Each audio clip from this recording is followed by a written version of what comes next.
आज हम बात कर रहे हैं पाकिस्तान की अंतर्राष्ट्रीय स्तर पर बेइज्जती की, और इसी को लेकर हमारे साथ हमारे दो मेहमान भी जुड़े हुए हैं। भूषण दीवान जी, मैं आपसे ये पूछना चाहूंगी कि जिस तरह से आज वैश्विक मंच पर भारत को रिसीव किया जाता है और पाकिस्तान के साथ जो व्यवहार दिखता है, क्या ये पाकिस्तान की विदेश नीति को एक आईना दिखाना इसे मान सकते हैं? पूनम जी क्षमा करें, हमें तो भारत को चीन के प्रति ज्यादा बोलना चाहिए। भारत वर्सेस चीन ब्रैकेट में आता है जी। भारत वर्सेस पाकिस्तान तो हमें ना ही करें तो अच्छा है, क्योंकि आपकी तो ये मतलब ही नहीं है, कोई सवाल ही नहीं है ना, तो कुछ भी नहीं उनके पास। तो ठीक है, हवा में पाँव हिला रहे हैं, वो हवा में हाथ हिला रहे हैं, कोई उनको खड़ा नहीं करता है।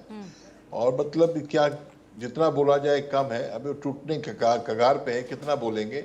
हमें तो अपनी डिफेंस की बात, अपने जो नए ट्रेड है हमारे पास, जो अमेरिका से टैरिफ का प्रेशर आया, हम मार्केट्स ढूंढ रहे हैं नई, जिसके चलते मोदी साहब 15, 16, 17, 3 दिन 4 दिन पहले जॉर्डन जाएंगे, इथोपिया जाएंगे, फिर ओमान जाएंगे। तो वो हमारे लिए बहुत इंपॉर्टेंट है, वो भी आपने कवर करना ही है टॉपिक आज जी। तो उसमें तो जॉर्डन में हमारा अभी फिलहाल ट्रेड कुछ $3 बिलियन है, जिसको हम चाहते हैं 2030 तक $5 बिलियन हो जाए, ताकि हमारे से भी वो कुछ चीजें लें। हालांकि वो अब्राहमिक अकॉर्ड के पार्टनर हैं, और ऑलरेडी अब्राहमिक अकॉर्ड तो आपको पता है वही है जो इजराइल को सपोर्ट करता है, और यूएस सऊदी भी उसमें जुड़ा हुआ है।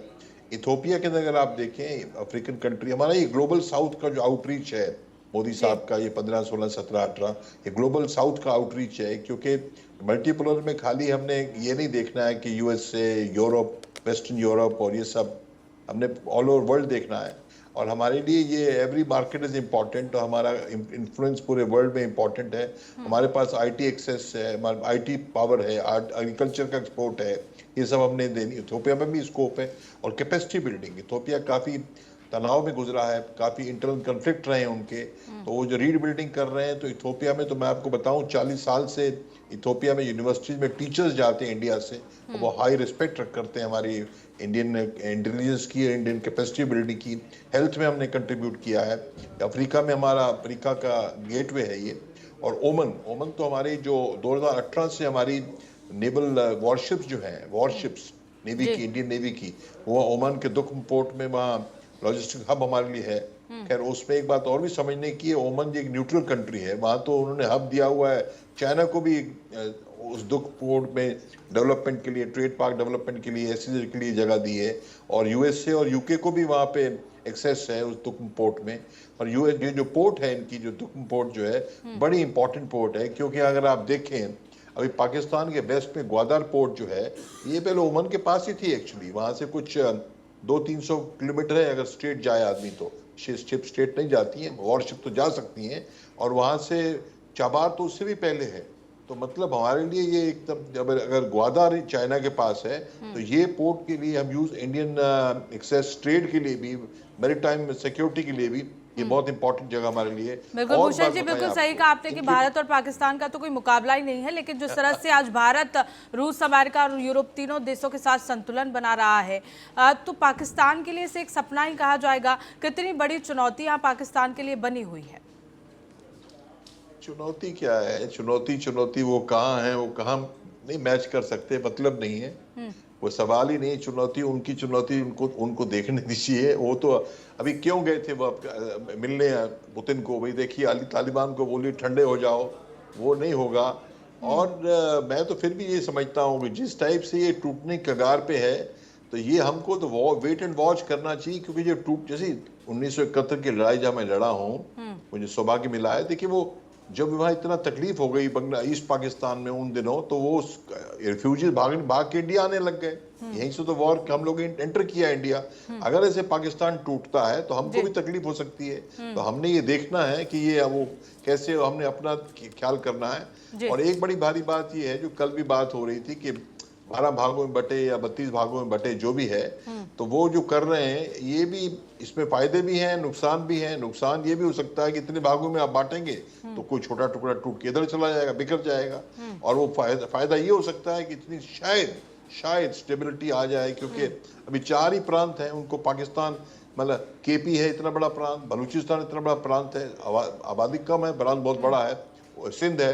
अगर इनको संभालना, बड़े बड़े लोग, धुरंधर लोग बैठे हुए हैं, 12-13 भागों में बांट देंगे तो आप आपस में उनकी लड़ाई हो जाएगी। केपी में 4-5 लीडर, मैं इस भाग का बिल्कुल लीडर बिल्कुल, मैं यानी बनूंगा, कि कहीं ना उसका कहीं मैं बनूंगा, अपने ही जो तो फैसले शायद हैं उनका वो सक्सेस। पाकिस्तान पर यहाँ भारी पड़ सकते हैं।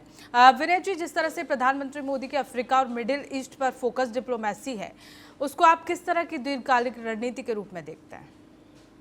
सबसे पहली चीज जो हमें देखनी है वो ये है, पाकिस्तान को एक मानसिक वो स्थिति में रहता है, मेंटल स्टेट में रहता है कि मुस्लिम देश उसका साथ देंगे। वो इन देशों से सिर्फ इस्लामिक अलायंस के बल पर वो सोचता है कि ये देश में हमारे साथ खड़े होंगे। जी। लेकिन मोदी जी की तीनों मुस्लिम देशों की यात्रा, जैसा कि बताया कि हमारे जो इकोनॉमिक रिलेशनशिप है, जी। हमारी जो मैन पावर है इन देशों में, मतलब ओमान में करीब 7 लाख हिंदुस्तानी है, इसमें इथियोपिया के साथ हमारा अभी फ्री ट्रेड एग्रीमेंट होने जा रहा है। हमारी जो ट्रंप ने अपने यहाँ हमारे व्यापार को थोड़ा सा दबाया है, इथियोपिया में 40 to 50% हमारा फार्मा जाता है।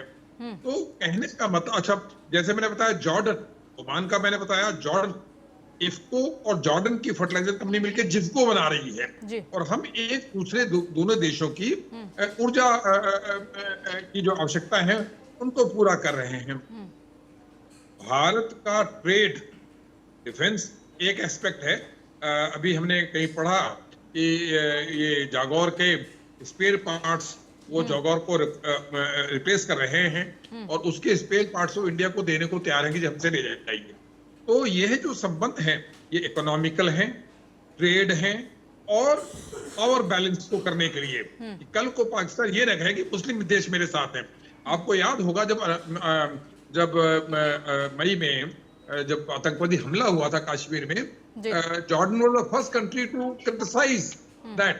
तो कहने का मतलब हमारी जो हमारे प्राइम विजिट है मल्टी डायमेंशनल होती है, ट्रेड भी है, सिक्योरिटी भी है, फाइनेंस भी है और सबसे बड़ा है जियोपॉलिटिक्स में इंडिया की एक्सेप्टेबिलिटी। जैसे मैंने पहले बताया, कितने भी संगठन बना लीजिए, ब्रिक्स बना लीजिए, एससीओ बना लीजिए, कुछ भी बना लीजिए, भारत बिल्कुल बिल्कुल विनय जी, जिस तरह से भूषण जी ने कह दिया कि कोई मुकाबला है ही नहीं दूर दूर तक, और ऊपर से इस तरह की तस्वीरें सामने आ जाती हैं तो साफ जाहिर होता है। ठीक है, बहुत बहुत शुक्रिया आपका हमारे साथ जुड़ने के लिए और तमाम चर्चा करने के लिए। तो आज की बहस से इतना तो साफ है कि अंतर्राष्ट्रीय राजनीति में शब्दों से ज्यादा मायने संकेतों के होते हैं।